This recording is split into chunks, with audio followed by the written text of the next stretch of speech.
देखिए, साजिश तो मैडम दिल्ली से बैठ करके पूरा करती हैं। आशीष पटेल तो एक मोहरा हैं, खेल तो वो खेलती है ना दिल्ली में बैठ करके, और फंसना तो तय है। जो इन्होंने भ्रष्टाचार अपने विभाग में किया हुआ है, तो आपको शर्म आनी चाहिए। कुछ शर्म वरम नहीं बचा आशीष पटेल को क्या, या अनुप्रिया जी को कोई शर्म नहीं बचा हुआ है? इसके लिए इनके पास मुंह नहीं था। आप ये नहीं बोल सकती थी कि साहब ये जो 33% आप महिलाओं को आरक्षण दे रहे हैं, इसमें से 27% ओबीसी का होना चाहिए। इनका दोनों पति पत्नी का जो है कि कुर्मी का साथ और सिर्फ पति पत्नी का विकास।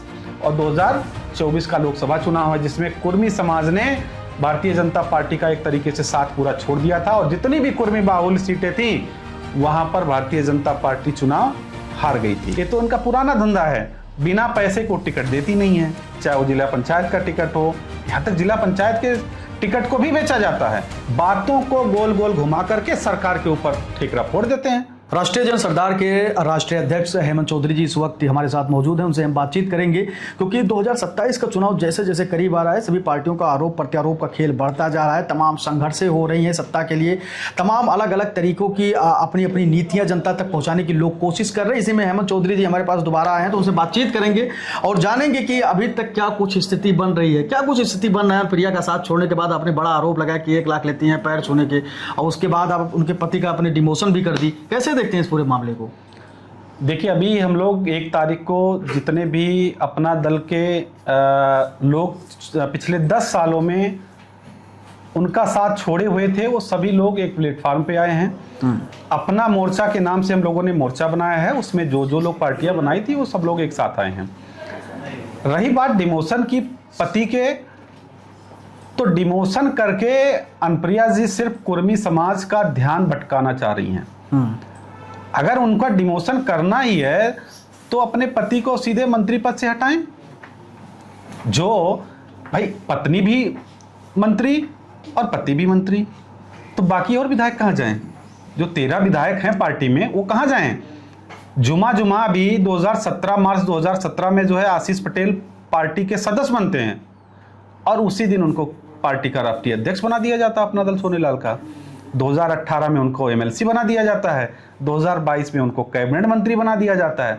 मुझे लग रहा है देश में कोई ऐसी पार्टी नहीं होगी जिसमें किसी एक मेंबर का जो है इतना जल्दी प्रमोशन हुआ हो कि पहले दिन राष्ट्रीय अध्यक्ष, 1 साल बाद एमएलसी और 2 साल बाद सीधे कैबिनेट मंत्री। इन सबके पीछे खेल क्या आपको लगता है? क्या कुछ साजिश नजर आ रही है आपको, या कोई कुछ और अंदर ही अंदर कुछ चल रहा है द्वंद? देखिए, साजिश तो मैडम दिल्ली से बैठ करके पूरा करती हैं, अपने पति के माध्यम से इस कुर्मी समाज पर साजिश करती हैं कि ये कुर्मी समाज का कोई भी व्यक्ति आगे ना बढ़ पाए पूरे उत्तर प्रदेश में। अगर वो आगे बढ़ जाएगा तो इनके लिए खतरा होगा, ये इनको महसूस होता है। तो मैडम दिल्ली में बैठ करके सारा खेल उन्हीं का है। आशीष पटेल तो एक मोहरा हैं, खेल तो वो खेलती है ना दिल्ली में बैठ करके, और इनके माध्यम से उस उभरते हुए कुर्मी समाज के व्यक्ति का राजनीतिक हत्या अपने पति के माध्यम से कराती हैं। आज वो मंत्री भी हैं, उनके पास पावर भी है। अच्छा, ये जो पति पत्नी है आशीष पटेल और अनुप्रिया पटेल, आपके कहने का मतलब साफ है कि ये कुर्मी समाज के किसी ऐसे युवा को आगे नहीं बढ़ना देना चाहते जो इनके सत्ता तक पहुंचे या इनके गिरबान तक पहुंच जाए। मैं यही तो कह रहा हूं, ये समाज के हितैषी हो ही नहीं सकते हैं। इनके ऊपर अगर इनको कुछ कहो तो उस सवाल का जवाब ना दे करके ये भारतीय जनता पार्टी के खिलाफ बोलने लगते हैं। 1700 करोड़ की बात करने लगते हैं कि 1700 करोड़ इन लोगों के पीछे लगा हुआ है, पूरा सूचना विभाग का पैसा इन लोगों के पीछे लगा हुआ है, पूरी भाजपा जो है इनके जो है सपोर्ट में खड़ी हुई है। अरे भैया, अगर आपको इतनी दिक्कत है भाजपा से, आप इस्तीफा क्यों नहीं दे रहे हो? आप छोड़ दो, गठबंधन छोड़ दो जो है कि हम नहीं। अगर आपको भारतीय जनता पार्टी से दिक्कत है, आपको लगता है कि हाँ वो लोग आपकी मदद नहीं करते हैं, आपके खिलाफ जा रहे हैं, आपके खिलाफ 1700 करोड़ का जो है बजट लगाए हुए हैं, तो आपको शर्म आनी चाहिए। कुछ शर्म वरम नहीं बचा आशीष पटेल को क्या, या अनुप्रिया जी को कोई शर्म नहीं बचा हुआ है? क्यों नहीं जो है गठबंधन से अलग हो जा रही हैं? इनको तो तुरंत गठबंधन से अलग हो जाना चाहिए। बार बार वही रोना कि 1700 करोड़ 1700 करोड़। अरे 1700 करोड़ रुपए क्या हो गया जिससे लग रहा है आपके लिए खिलौना हो गया? कभी बोलोगे एफटीएफ हमको गोली मार देना चाहती है, कभी कहोगे सरकार हमको फंसाना चाह रही है। अरे भ्रष्टाचारी हो, आज नहीं तो कल फंसोगे। और फंसना तो तय है। जो इन्होंने भ्रष्टाचार अपने विभाग में किया हुआ है, अभी फार्मेसी काउंसिल ऑफ इंडिया के अध्यक्ष के घर एक दिन पहले सीबीआई ने छापा मारा है। किस लिए मारा है? कि जितने भी फार्मेसी कॉलेज होते हैं उनकी मान्यता देने का काम फार्मेसी काउंसिल ऑफ इंडिया और BTE, board of technical education, मंत्रालय किसका है? आशीष पटेल जी का। दोनों टीमें जो है संयुक्त रूप से जो है वहां जाती हैं स्कूल पर, देखती हैं, अगर वो मान्यता देने लायक है तो उसको मान्यता दिया जाता है। पहले फार्मेसी काउंसिल ऑफ इंडिया के यहां से चिट्ठी आती है और अंतिम समय में बीटीई को, मतलब आशीष पटेल जी के विभाग को मान्यता देनी होती है। ये लोग इतना पैसे के चक्कर में फंस गए कि ऐसे कॉलेजों को मान्यता दे दिए हैं जो मानक ही नहीं पूरा करता। तो आज नहीं तो कल, अभी तो अध्यक्ष के घर सीबीआई की रेड पड़ी है, मुझे लग रहा है कि जल्द इनके भी घर पहुंच जाएगी। तो मुझे लगता है कि इनकी संलिप्तता है उस पूरे भ्रष्टाचार में। इनकी बहन पल्लवी पटेल ने भी आरोप लगाए थे कई सारे इनके ऊपर, और कहा कि ये लोग इस तरीके से भ्रष्टाचार कर रहे हैं पति पत्नी मिलके। तो आपको भी ये लगता है कि नहीं, पूरी तरीके से संलिप्त हैं ये लोग भ्रष्टाचार में, और सीबीआई का छापा पड़ेगा जिस दिन सब कुछ खुल कर आएगा सामने? अभी आने वाले समय में आपको इस सवाल का जवाब स्वयं मिल जाएगा जब सीबीआई वहां से पूरा डेटा इकट्ठा करेगी, कौन कौन संलिप्त हैं। और आने वाले दिनों में बार बार ये कहते हैं, उस दिन भी बोले जो है कि मुझे फर्जी केस के चक्कर में जेल भिजवाना चाहते हैं। भैया कौन सा फर्जी केस है? आप भ्रष्टाचार अगर नहीं किए हो, आपके अंदर नहीं डर है, तो आप ये बात क्यों कहते हो? आपको सरकार क्यों जेल भिजवाएगी? इसके मतलब अंदर कोई चोर बैठा हुआ है ना। बातों को गोल गोल घुमा करके सरकार के ऊपर ठेकरा फोड़ देते हैं। 1700 करोड़ जेल भेजना, सीबीआई, ये वो दुनिया भर का वो घुमाते रहते हैं दोनों पति पत्नी मिलकर के। जो समाज का असली सवाल है उस सवाल से भाग रहे हैं। तो फिर कुर्मी समाज कहाँ जाए? आप कह रहे हैं प्रिया पटेल और उनके पति आशीष पटेल इस तरीके से कर रहे हैं, उनके नाम पे वोट लेते हैं, मुद्दे छेड़ते हैं जब चुनाव आता है, और उसके बाद साथ छोड़ देते हैं, इस तरीके की भ्रष्टाचार में सम्मिलित होते हैं। तो हेमंत चौधरी पे कैसे विश्वास कर लें? देखिए, हम ये नहीं कह रहे हैं कि विश्वास कैसे करें। जब ये उभरते हुए सितारे थे तो कुर्मी समाज ने इनके अंदर एक अलग देखा कि ये कुर्मी समाज के बीच में अलग जगा सकते हैं, नेतृत्व कर सकते हैं। तो कुर्मी समाज ने इनका भरपूर साथ शुरू में दिया, लेकिन इन्होंने किया क्या सभी को पता है। रही बात हमारी, अभी हम लोगों ने मोर्चा देखिए बनाया है, 4 दिन पहले ही मोर्चा बनाया, सभी लोग इकट्ठा हुए हैं, और पूरे उत्तर प्रदेश से कुर्मी समाज का बहुत ही लोग इच्छुक हैं हम लोगों के साथ जुड़ने के लिए कि कुछ हम नया करने जा रहे हैं। हम जो भी ओबीसी की आरक्षण का मामला है, हमारा मुख्य एजेंडा है कि उनको आरक्षण दिया जाए। अब देखिए, ये है महिला, अनुप्रिया पटेल जी महिला हैं। जब लोकसभा में आरक्षण का मुद्दा उठ रहा था कि 33% महिलाएं लोकसभा में चुनाव के लिए आरक्षण सीट के लिए आरक्षित हो रहा था, आप उसमें 27% ओबीसी का उस 33% में क्यों नहीं मांगी? इसके लिए इनके पास मुंह नहीं था। आप ये नहीं बोल सकती थी कि साहब ये जो 33% आप महिलाओं को आरक्षण दे रहे हैं, इसमें से 27% ओबीसी का होना चाहिए। तब तो इनके मुंह में दही जमा हुआ था, और बात करती हैं आरक्षण की जो है। तो ये आरक्षण के मामले में पूरे ओबीसी समाज को या कुर्मी समाज को ये सिर्फ बरगलाती हैं। इनके पति फर्जी चिट्ठी जो है लिख करके और उसको सोशल मीडिया पे वायरल कर देते हैं। तो सिर्फ अब दिखावेबाजी रह गई है ओबीसी समाज का, कि जिस प्रकार से कुर्मी समाज का दिखावेबाजी ये दिखा रहे हैं, और किसी ऐसे ओबीसी समाज या कुर्मी वर्ग से किसी ऐसे युवा को ये लोग आगे नहीं लाना चाहते जो इनके समकक्ष बैठ सके, बातें कर सके और अपनी राय रख सके समाज के लिए। आप देख लीजिए, 2012 में विधायक थी, 2012 से गिन लीजिए, लगभग 13 साल हो गया इन लोगों को, मतलब या तो 2014 से तो लगातार सत्ता में है। इन्होंने कितने कुर्मी समाज को आगे बढ़ाया, कितने कुर्मी समाज के लड़कों को इन्हें आगे बढ़ाया। एक भी व्यक्ति को अगर ये बता दें कि मिर्जापुर में सांसद हैं, एक भी व्यक्ति को बता दें किसी कुर्मी लड़के को कि ठेका पट्टा जो है दिए हैं। आप वोट लोगे कुर्मी समाज का, और जब काम करने 2 पैसा कमाने की बारी आती है, अपने कुर्मी समाज के लड़कों को आगे बढ़ाने की बारी आती है, तो आप दूसरे समाज को ले आते हो, उनको मजबूत करते हो। तो एक कुर्मी समाज कहां जाए जो आपके ऊपर भरोसा किया था, एक उम्मीद थी कि आप इस समाज को जो दबे कुचले थे कि इसको आप लेकर के आगे जाओगे, ये कहाँ जाए। टिकट की बारी आती है, आप आधी सीटें रिजर्व ले लेते हो, जहां पे कुर्मी क्लेम ही ना कर पाए कि हमको टिकट चाहिए। आपके यहाँ भी ऐसे हुआ जहाँ से आप रहने वाले हैं? नहीं, हमारे यहाँ रिजर्व नहीं हुआ, हमारे यहाँ तो सामान्य था। हम लोगों ने, सभी लोगों ने टिकट मांगा था, लेकिन नोएडा के एक व्यक्ति को ला करके जो है वहां पे चुनाव लड़ा है। तो इनका पुराना खेल है ये, बाहरियों को ला के लड़ा देंगे, रिजर्व सीट ले लेंगे, कुर्मी नाम मात्र का चुनाव लड़ पाता है। अच्छा, इनके ऊपर एक आरोप और भी लगे, तमाम लोग ऐसा बोले कि पैसा लेकर टिकट उकट दिया जाता है, ऐसा भी कुछ आपने देखा? क्योंकि आप तो उनके साथ रहे हैं। ये तो पुरानी बातें हो गई, मैंने कई बार बोल चुका हूं, बार बार उस चीज पे बोलना, ये तो उनका पुराना धंधा है। बिना पैसे को टिकट देती नहीं है, चाहे वो जिला पंचायत का टिकट हो, यहाँ तक जिला पंचायत के टिकट को भी बेचा जाता है, विधानसभा का हो, लोकसभा, ये तो पुराना धंधा है, ये तो पुराना धंधा हो गया उनका। अब इनके पति मंत्रालय में अपने नए नए धंधे शुरू किए हुए हैं। तो अगर आपको समाज में संदेश देना है, ये है कि हाँ कुर्मी, आप पति से अपने इस्तीफा ले लो, इस्तीफा दिलवा दीजिए, और किसी विधायक को, जो 13 बचे हुए हैं उसमें जो है किसी विधायक को मंत्री बनाइए।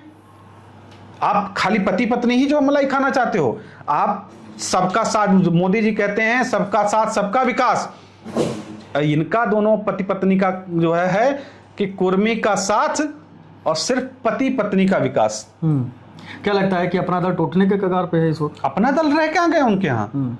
भाई 9 विधायक तो हमारे संपर्क में हैं। सवाल ये उठता है कि वो संपर्क में हमारे आए क्यों? आप अगर देखेंगे 2017 के चुनाव में 11 सीटें मिली थी, 9 विधायक इनके चुन करके आए थे।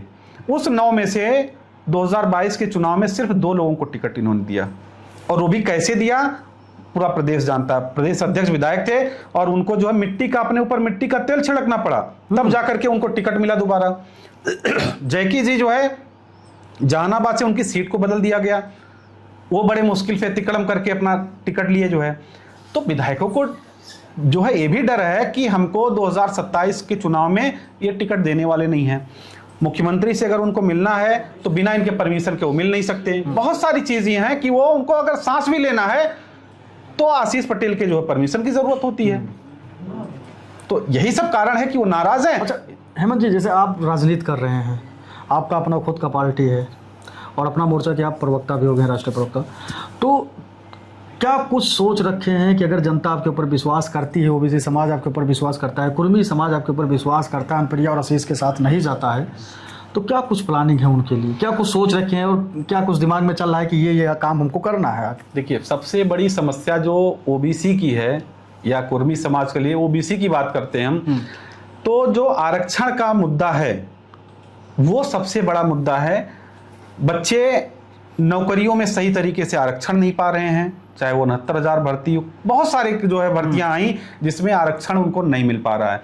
तो हमारा प्रमुख एजेंडा ये है कि हम उनकी आवाज बनेंगे और जो आरक्षण जहां पर मिलना चाहिए इस समाज को, ओबीसी समाज को, उसको हम प्रमुखता से उठाएंगे।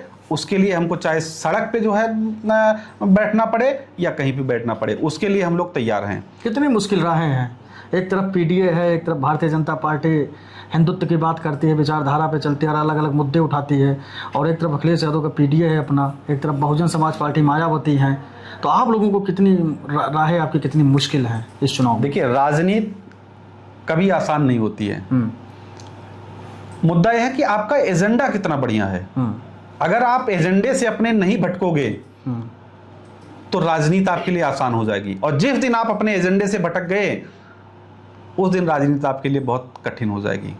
तो हमारा एजेंडा फिक्स है, हम अपने एजेंडे पे चलेंगे और राजनीति को एक आसान रास्ता बनाएंगे हम।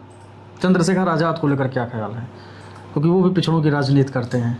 अच्छे नेता हैं, अच्छे नेता हैं, लड़ाका हैं, लड़ रहे हैं वो अपने समाज के लिए, अच्छी बात है। आएंगे आप लोग साथ कभी अगर ऐसा बनता है माहौल? तो वो तो समय दे बताएगा जो है। सबका स्वागत है, अपना मोर्चा, सभी का अपना घर है ये। हम तो सभी को कह रहे हैं कि ये अपना मोर्चा है, आपका मोर्चा है, सभी लोग आइए, सबका स्वागत है इसमें।